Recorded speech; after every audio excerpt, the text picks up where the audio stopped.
let me rewrite it as g without the delay s times e to the minus ds. You okay, guys? Yeah. So h bar would be what? Y prime bar is g without the delay s e to the minus ds a omega over s plus omega squared. Are you okay here? No. You are okay that I write g of s and g without delay as e to the minus ds. You understand that?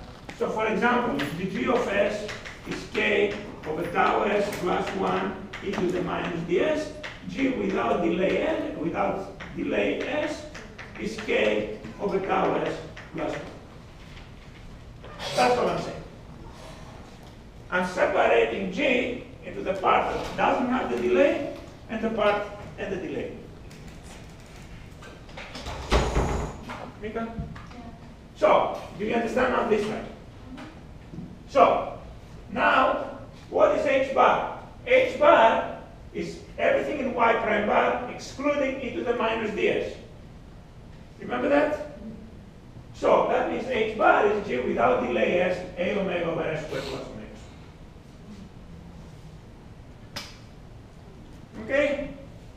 And I can factor s squared plus omega squared as s plus I omega, s minus I omega. So what's the quick and easy method for finding E, for example?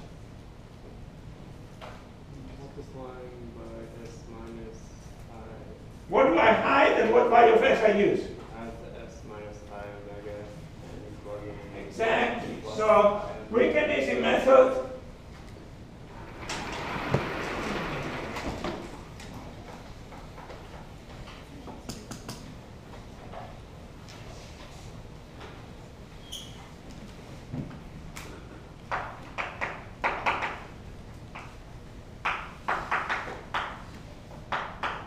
Means that E, which is what I have with the I omega t, which so that's the root minus I omega.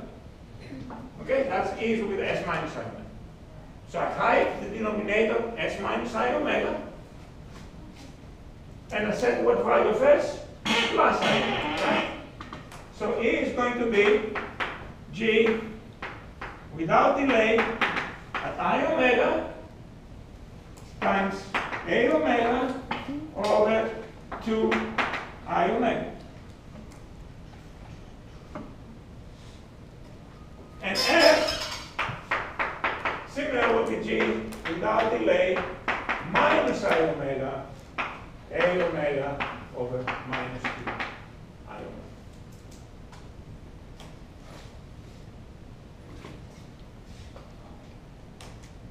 Okay? So now you can see how g of I omega enters in the parameters. Okay? Making? So you can see suddenly how that enters in these equations here, right? So what do you have? So you have that y ultimate at d, which is now we have shown is e times e to the I omega t minus d plus f times e to the minus I omega t minus d is going to be equal g without delay at I omega a omega over 2 I omega e to the I omega t minus d plus f, plus sorry, the f is g without d I omega over times a omega over minus 2 I omega e to the minus I omega t minus d. Okay?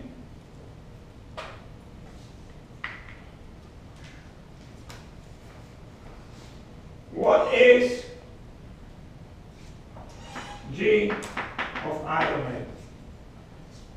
This g G without d I omega e to the minus d I omega.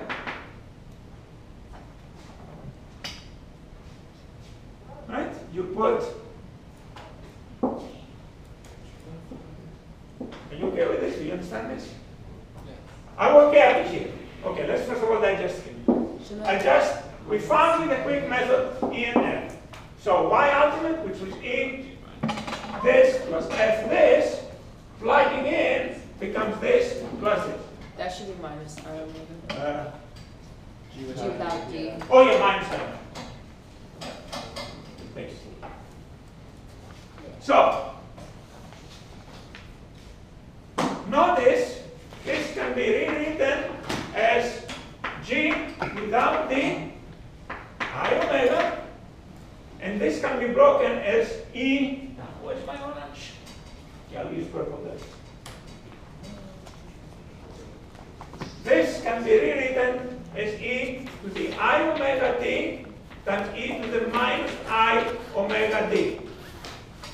That E to the minus I omega d, together with this, so I'll write it here together, E to the minus I omega d times A omega over 2 I omega e to the I omega d. And from here I have plus G without omega d at minus I omega A omega over minus 2I omega. This you can rewrite as E to the minus I minus, okay, minus, okay, minus omega. Okay, let's just write plus I omega d. E to the minus I omega d. Okay? What is the combination of this? What's that? That's G of I omega. And this together is G of I omega replacing omega by minus I omega. So this is G of minus I omega. Okay? Oh, minus. Okay?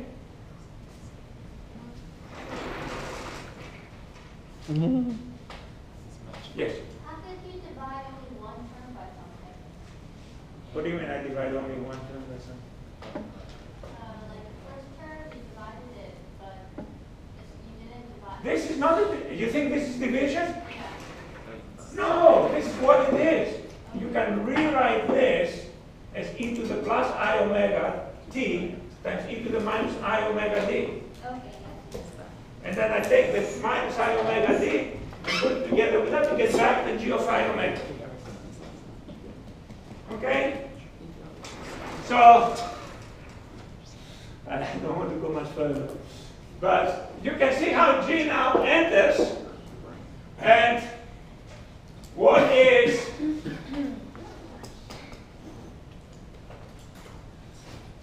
you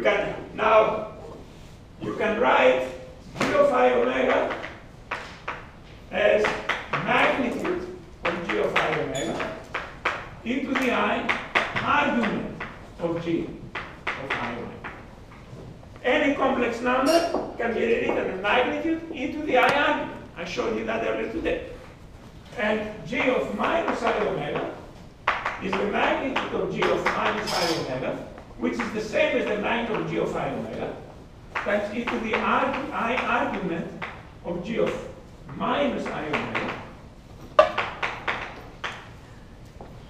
And that can be rewritten as magnitude of G of I omega e to the minus I argument of G of I omega. Plug this in here and here.